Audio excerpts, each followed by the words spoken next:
Ok, on se demande un peu tous la même chose. Apple est-il en panne d'inspiration? Et hier soir, Apple a tenu un keynote spécial, très attendu par les fans de la marque et par tous les amoureux de la tech.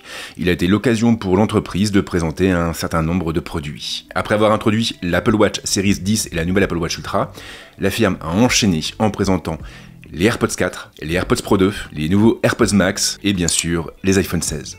Sauf que sur l'ensemble de ces produits, il y en a 3 de véritablement nouveaux. La nouvelle Apple Watch Ultra n'est pas une Apple Watch Ultra 3, et c'est une Apple Watch Ultra 2 qui se décline dans une nouvelle couleur, le noir. La couleur que l'on attendait depuis 2 ans et qui avait été reportée chaque année. Et soyons clairs, cette version est magnifique, j'ai très envie de l'acheter, mais ce n'est pas un nouveau produit. Et pourtant, cette Apple Watch Ultra a eu le droit à son propre spot et à une dizaine de minutes de présence dans le keynote, ce qui est loin d'être anodin. Passons aux AirPods Pro 2 et aux AirPods Max. Une fois encore, Apple n'a pas présenté de nouveaux produits. Pour les premiers, la firme a introduit de nouvelles fonctions tournées vers l'audition, des fonctions qui seront déployées sur l'ensemble des écouteurs de la marque. Et elles sont proprement géniales. Mais une fois de plus, ce n'est pas un nouveau produit. Pas plus que les nouveaux AirPods Max. En réalité, le casque ne change pas d'un iota, il conserve la même puce, et les seuls ajouts réels, eh bien, ce sont les nouvelles couleurs disponibles et la présence d'un connecteur USB-C. Un connecteur qui, je le rappelle, est imposé aujourd'hui par l'Union européenne. Autrement dit, ce n'est pas une nouveauté voulue par Apple. Enfin, pas directement. Les vraies nouveautés de la soirée étaient donc les suivantes. L'Apple Watch Series 10,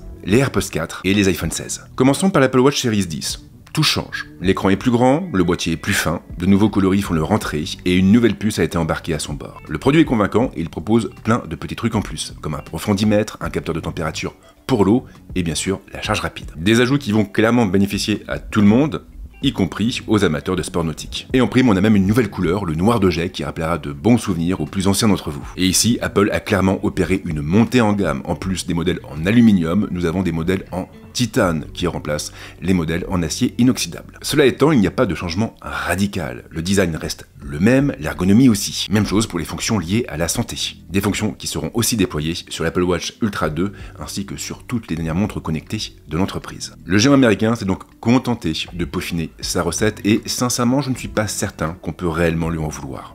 On ne peut pas lui en vouloir parce que l'Apple Watch a toujours au moins 2 ans d'avance sur les produits concurrents. Apple n'a donc pas d'effort à faire, du moins pas pour l'instant. Les AirPods 4, de leur côté, ne réinventent pas non plus la roue.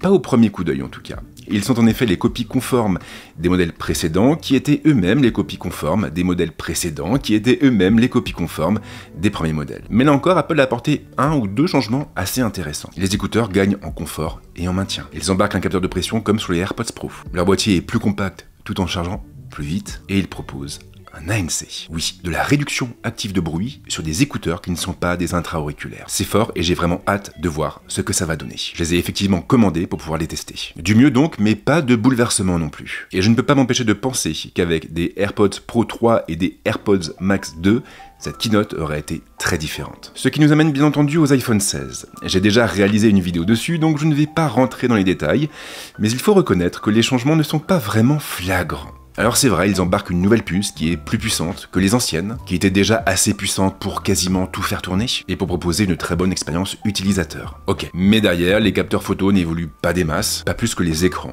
Et ici c'est même pire que tout, puisque le ProMotion reste une fois de plus réservé au modèle Pro. Ce qui veut également dire que les iPhone 16 et 16 Plus devront se cantonner à une dalle 60 Hz. Alors attendez, je vérifie. Ah oui, on est bien en 2024. La vraie nouveauté finalement, c'est ce fameux bouton qui permet de contrôler plus finement la caméra. Un bouton capacitif, doté d'un moteur haptique et capable de faire plein de choses, comme d'ouvrir l'appareil photo, de déclencher ou de modifier certains paramètres de la prise de vue. Alors soyons clairs, ce bouton a l'air tout simplement génial. Sony de son côté intègre depuis très longtemps un déclencheur sur ses propres smartphones, mais soyons clairs, il ne joue pas du tout dans la même catégorie. Apple a été beaucoup plus loin que son rival japonais. Mais du coup, je me pose une question, pourquoi ne pas avoir remplacé directement tous les boutons physiques de l'iPhone? Apple a initié ce mouvement avec le bouton d'action, et il aurait donc été légitime de l'étendre à l'ensemble des contrôles présents à bord des iPhones. Et vous imaginez un peu le délire, des boutons entièrement programmables, qui s'adaptent à vos besoins, qui évoluent en fonction des applications. Là, pour le coup, ça aurait presque été une révolution. Et même si Apple finira sans doute par y venir, eh bien, je pense que la marque aurait dû attaquer dès cette année, juste histoire de marquer le coup. Ensuite, bien sûr, il y a plein de nouveautés qui se voient moins, comme l'arrivée des vidéos spatiales sur les iPhone 16, ou encore celle de la 4K 120 images par seconde et des styles photographiques sur les iPhone 16 Pro. Et après, eh bien c'est tout, il n'y a rien de plus, du moins en dehors des fonctions. Mais là, il y a d'autres problèmes. Sur le papier, il faut reconnaître que les nouveautés liées au logiciel sont vendeuses. Prenez les fonctions liées à la santé auditive des AirPods. Elle sera proposée sur tous les derniers écouteurs de la marque et elle nous permettra de protéger notre audition, mais aussi de nous dépister. Et je l'ai déjà dit, mais c'est vraiment formidable de retrouver des fonctions aussi pointues sur des produits aussi mainstream. Et je pense même que ça peut faire bouger les choses. Ou plutôt que ça le pourra quand la fonction sera réellement disponible. Elle est effectivement en cours d'homologation et elle ne sera pas déployée avant l'automne, dans le meilleur des cas. Alors oui, c'est pour bientôt, mais c'est pas pour tout de suite. Et puis bien sûr, il y a Apple Intelligence, qui transformera radicalement Siri, et qui transformera aussi radicalement notre expérience utilisateur. Du moins, quand nous pourrons en profiter. Parce que là encore, ce n'est pas mirobolant. Et c'est même pire que pour les fonctions liées à l'audition des AirPods. Apple a effectivement choisi de se focaliser, en premier lieu, sur la langue anglaise. Pour les autres langues, comme le français, il faudra attendre 2025. Mais ce n'est pas le pire. Apple n'a pas précisé la fenêtre de lancement. Apple Intelligence arrivera donc peut-être en France avant l'été, mais peut-être aussi à la fin de l'année. Et donc pour les iPhone 17. Et je pense qu'à bien y réfléchir, ça, c'est vraiment symptomatique de tous les problèmes liés au marché de la tech aujourd'hui. À une époque pas si lointaine, les marques nous vendaient du concret. Les fonctions qui étaient présentées durant leurs événements, nous pouvions en profiter quasiment immédiatement, ou en tout cas dès le lancement des produits. Maintenant, les constructeurs nous vendent des projets futurs. Ils nous disent en gros, achetez nos smartphones et vous verrez, plus tard, vous pourrez faire ci ou ça. Alors je n'ai rien contre la prospective, mais pour moi ça prouve surtout que le cycle de renouvellement actuel ne fonctionne plus. Les constructeurs s'échinent à lancer de nouvelles versions de leurs produits et de leurs plateformes tous les ans. C'est un rythme véritablement infernal. Ça l'est pour les consommateurs, mais aussi et surtout pour les équipes. Et je pense, peut-être, que le marché de la tech, il gagnerait à doubler ce cycle de renouvellement. Pourquoi lancer un iPhone tous les ans? Pourquoi ne pas le faire tous les 2 ans? Alors certes, ça rapporterait peut-être moins d'argent à la firme, mais ça lui permettrait de lancer de vraies nouveautés et de renouer avec l'innovation. Résumons, peu de produits nouveaux, des nouveautés discrètes, des fonctions pour plus tard.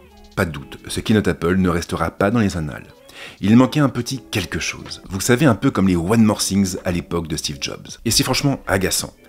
C'est agaçant quand on se souvient du lancement du premier iPhone, mais aussi quand on se rappelle du lancement du premier MacBook Air. Cette fameuse enveloppe en papier craft, c'était tout simplement incroyable. Et je pourrais continuer comme ça pendant longtemps parce que les exemples, clairement, ne manquent pas. L'histoire d'Apple est parsemée d'innovations. Et forcément, aujourd'hui, ça déçoit un peu. Cela étant, Apple est-il réellement en panne d'inspiration? Pour tout vous dire, je n'en suis pas complètement sûr. En réalité, j'ai l'impression que c'est un peu la stratégie d'Apple. Quand vous achetez un nouvel iPhone, vous vous sentez comme chez vous. Vous avez vos marques, votre main reconnaît l'objet, et il n'y a aucune friction. Et ça, c'est justement parce que le produit évolue par petites touches. Et ça, c'est justement parce qu'il n'y a pas de rupture franche entre chaque génération. Alors forcément, pour nous, ça agace. Mais il y a une différence fondamentale entre ce que ressentent les curieux de la tech et la manière dont les consommateurs lambda voient les choses. Et l'iPhone, pour l'instant, continue à bien se vendre. Tout comme les Apple Watch, tout comme les AirPods. Il subsiste cependant un risque.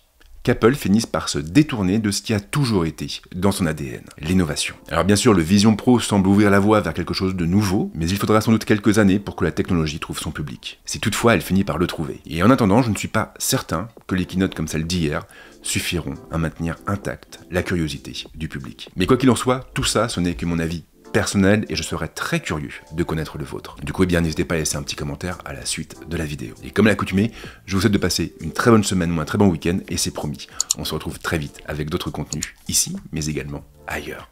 Ciao.